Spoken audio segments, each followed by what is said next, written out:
जय हिंद साथियों। आज हम कक्षा 8 के अध्याय 1 फसल उत्पादन एवं प्रबंधन को पढ़ेंगे।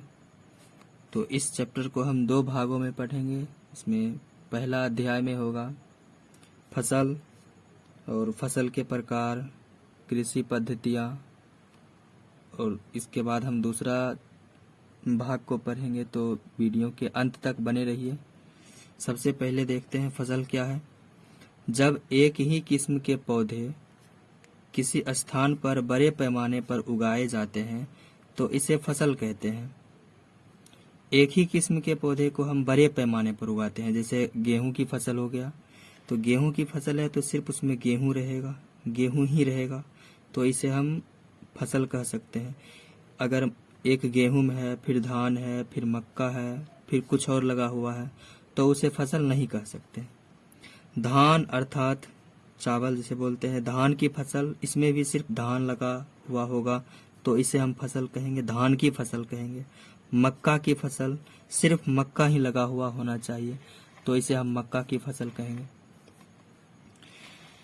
आगे देखते हैं, आगे इसको समझिए। भारत एक विशाल देश है। यहाँ ताप, आर्द्रता, वर्षा जैसे जलवायु परिस्थितियां एक क्षेत्र से दूसरे क्षेत्र में भिन्न है, अतः देश के विभिन्न भागों में विभिन्न प्रकार की फसलें उगाई जाती है। अतः हम फसलों को मोटे तौर पर 2 वर्गों में बांट सकते हैं। फसलों को हम कितने वर्गों में बांटते हैं? 2 वर्गों में। पहला वर्ग क्या है? पहला वर्ग है खरीफ फसल। तो चलिए समझते हैं खरीफ फसल क्या होता है। खरीफ फसल वह फसल है जिन्हें वर्षा ऋतु में बोया जाता है, उसे हम खरीफ फसल कहते हैं। भारत में वर्षा ऋतु सामान्यतः जून से सितंबर तक होती है। भारत में वर्षा ऋतु कब होती है? जून से सितंबर तक होती है। इस ऋतु में बोए जाने वाले फसल है धान, मक्का, सोयाबीन, मूंगफली, कपास इत्यादि। ये सभी किस मौसम में बोए जाते हैं? खरीफ मौसम में। अर्थात ये खरीफ फसल के उदाहरण है जो बरसात ऋतु में बोए जाते हैं। खरीफ फसल कब बोए जाते हैं? वर्षा के ऋतु में। इसे बरसात ऋतु भी कहते हैं। चलिए आगे देखते हैं रबी फसल। रबी फसल शीत ऋतु में उगाई जाती है। शीत ऋतु अर्थात ठंडी का महीना, इस फसल को हम ठंडी के महीने में बोते हैं। शीत ऋतु में उगाई जाती है। शीत ऋतु में उगाए जाने वाली फसलें रबी फसलें कहलाती है। ये फसल अक्टूबर से नवंबर के माह में बोए जाते हैं और मार्च से अप्रैल तक में ये काट ली जाती है।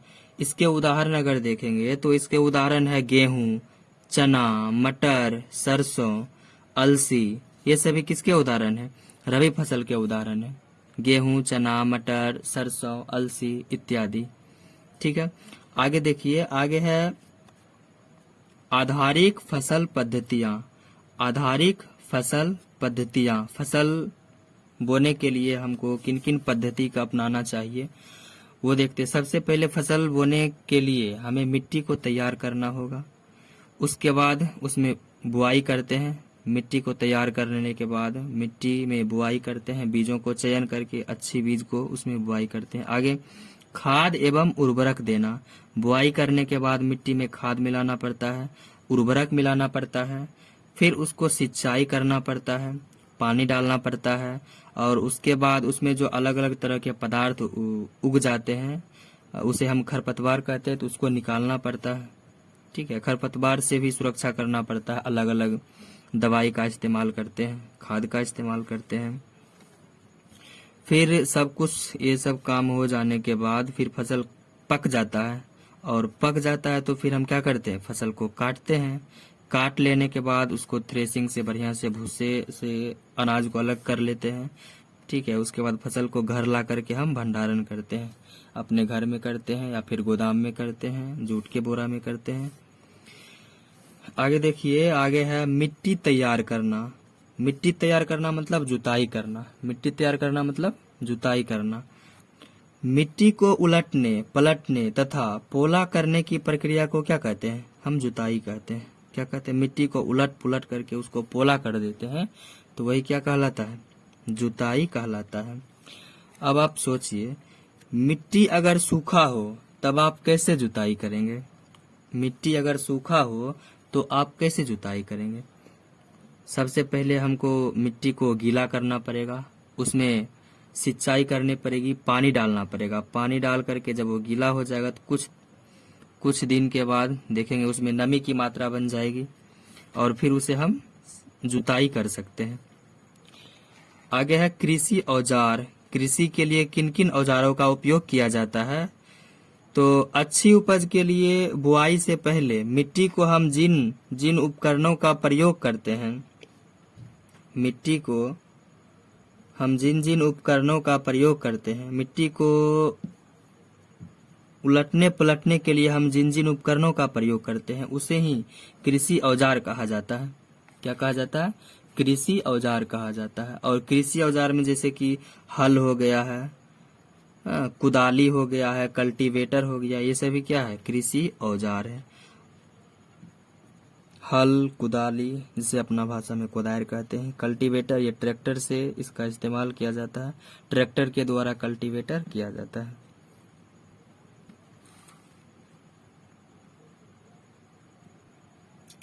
आगे है बुआई। बुआई मतलब बीजों को मिट्टी के अंदर डालने की प्रक्रिया को बुआई कहते हैं। बीज को जब मिट्टी के अंदर में प्रवेश कराते हैं तो क्या कहलाता है? बुआई कहलाता है। अब फिर आपके लिए एक क्वेश्चन है, अच्छे बीज का चयन आप कैसे करेंगे? अगर मान लीजिए हम खेत में बुआई करने जाते हैं तो कुछ बीज खराब रहते हैं, कुछ बीज अच्छे रहते हैं, तो उसमें से हमको खराब बीज को चुनना है तो कैसे चुनेंगे? तो इसमें हम क्या करेंगे? पानी ले लेंगे, 1 बाल्टी पानी, 1 मग पानी, मतलब पानी ले लेंगे और उसमें क्या करेंगे? कुछ बीजों को डाल देंगे। देखेंगे जो बीज खराब होगा वो बीज क्या होगा? ऊपर आ जाएगा। वो बीज ऊपर आ जाएगा और जो बीज, तो उस बीज को हम अलग कर देंगे, अंदर जो बीज रहेगा उस बीज को हम बोएंगे। तो उससे पता चल जाएगा कौन बीज खराब है कौन बीज अच्छा है। बुआई करने के लिए हम किन औजारों का प्रयोग करते हैं? तो बुआई करने के लिए हम अलग अलग औजारों का प्रयोग करते हैं जो इस प्रकार है। परंपरागत और औजार, इसमें खुरपी आता है, कीप आता है। कीप मतलब एक कीप के तरह होता है, इसमें नुकीला छोर मिट्टी में धंसा रहता है, ऊपर कीप के तरह होता है, उसे हम कीप कहते हैं। ऊपर में बीज डालते हैं और नीचे में मिट्टी में नुकीला छोर के द्वारा मिट्टी के अंदर प्रवेश हो जाता है मिट्टी के। फिर है खुरपी, इसका भी इस्तेमाल करते हैं। और आधुनिक जो औजार है सीड ड्रिल है। कौन है? Seed drill. यह ट्रैक्टर द्वारा संचालित होता है। सीड ड्रिल किसके द्वारा संचालित होता है? ट्रैक्टर के पीछा में लगाया जाता है, आगे आगे ट्रैक्टर चलता है और पीछे पीछे सीड ड्रिल कोड़ते हुए उसमें बीज डालते हैं, बीज उस मिट्टी के अंदर जाता है। आगे देखिए, खाद एवं उर्वरक मिलाना। आगे है खाद एवं उर्वरक मिलाना। पौधों में कृषि में खाद और उर्वरक मिलाना अत्यंत महत्वपूर्ण होता है। वे पदार्थ जिन्हें मिट्टी में पोषक स्तर बनाए रखने के लिए मिलाया जाता है उन्हें हम खाद एवं उर्वरक कहते हैं। मतलब मिट्टी में जिन पदार्थों को हम मिलाते हैं मिट्टी में पोषक बनाए रखने के लिए तो उसे ही खाद या उर्वरक कहते हैं। तो खाद और उर्वरक ये अलग अलग होते हैं। खाद उर्वरक अलग अलग होते हैं। तो चलिए जानते हैं खाद और उर्वरक में अंतर क्या है। सबसे पहले देखिए खाद।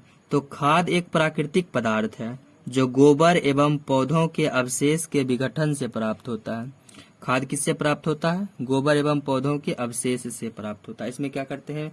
एक गड्ढा कोड़ देते हैं और गड्ढा में जितना भी सड़े गले पदार्थ होता है उसको अंदर हम डाल देते हैं, तो वो कुछ दिनों के बाद वो पदार्थ बढ़िया से खाद का रूप ले लेता है, जिसका प्रयोग हम खेतों में करते हैं। और उर्वरक में, उर्वरक एक मानव निर्मित लवण है, ये मानव के द्वारा बनाया जाता है और ये प्राकृतिक है। तो उर्वरक क्या है? मानव द्वारा, ये रसायन है। ठीक है, आगे देखिए खाद में दूसरा है, खाद खेतों में बनाई जा सकती है लेकिन उर्वरक खेत में नहीं, यह फैक्ट्रियों में बनाई जाती है। उर्वरक कहाँ बनाई जाती है? फैक्ट्रियों में बनाई जाती है। खाद से मिट्टी को ह्यूमस प्रचुर मात्रा में मिलता है। खाद से मिट्टी को ह्यूमस प्रचुर मात्रा में मिलता है जिससे पौधा बढ़िया से उगता है और फसल भी अच्छी तरह से होती है। और उर्वरक में ह्यूमस प्राप्त नहीं होता, मतलब इसमें मिट्टी को ह्यूमस प्राप्त ही नहीं होता है और इससे जल प्रदूषण भी होता है, मृदा प्रदूषण भी होता है। इसके उदाहरण जैसे देख लेते हैं, पादप पोषक कौन कौन है। तो नाइट्रोजन हो गया है, फॉस्फोरस हो गया है। नाइट्रोजन, फॉस्फोरस, पोटेशियम, ये इसमें प्रचुर मात्रा में पाया जाता है। किसमें? खाद में। खाद में नाइट्रोजन, फॉस्फोरस, पोटेशियम प्रचुर मात्रा में पाए जाते हैं। लेकिन इसमें प्रचुर मात्रा में नाइट्रोजन, पोटेशियम, फॉस्फोरस सब नहीं पाए जाते हैं। ठीक है, इसलिए हमें खेतों में इसका उपयोग कम करना चाहिए, इसका उपयोग अधिक करना चाहिए। आगे है, खेतों में खाद देने से क्या लाभ होता है। तो खेतों में खाद देने से कई तरह के लाभ होते हैं। जैविक खाद उर्वरक की अपेक्षा अच्छी मानी जाती है। इसका मुख्य कारण देखिए किस प्रकार। इससे मिट्टी की जल धारण क्षमता में वृद्धि होती है। जैविक खाद का उपयोग करने से मिट्टी में जल धारण क्षमता बढ़ती है, जिससे पौधा अच्छी तरह से अपना वृद्धि कर पाता है। इससे मिट्टी भुरभुरी एवं सरंध्र होती है। इससे जैविक खाद का प्रयोग करने से मिट्टी क्या होती है? भुरभुरी हो जाती है, जिसमें वायु का प्रवेश होता रहता है और वायु का प्रवेश होता रहता है, जिसे हम गैस विनिमय कहते हैं। क्या कहते हैं? गैस विनिमय। देखिए, इससे मित्र जीवाणुओं की संख्या में वृद्धि होती है।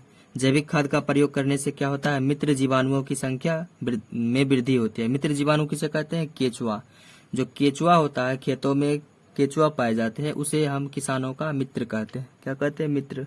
क्योंकि वो मिट्टी को भुरभुरी बनाता है, जिसके वजह से उसमें गैस का विनिमय होता रहता है और नाइट्रोजन स्थिरीकरण भी बना रहता है। इसीलिए केचुआ को किसानों का मित्र कहा जाता है। इस जैविक खाद से मिट्टी का गठन सुधर जाता है। मिट्टी का गठन क्या होता है? जैविक खाद से सुधर जाता है। तो आगे के भाग हम अगले क्लास में करेंगे। आज का क्लास यहीं तक रहने देते हैं। तब तक स्वस्थ रहिए, मस्त रहिए, पढ़ाई में व्यस्त रहिए। धन्यवाद। जय हिंद।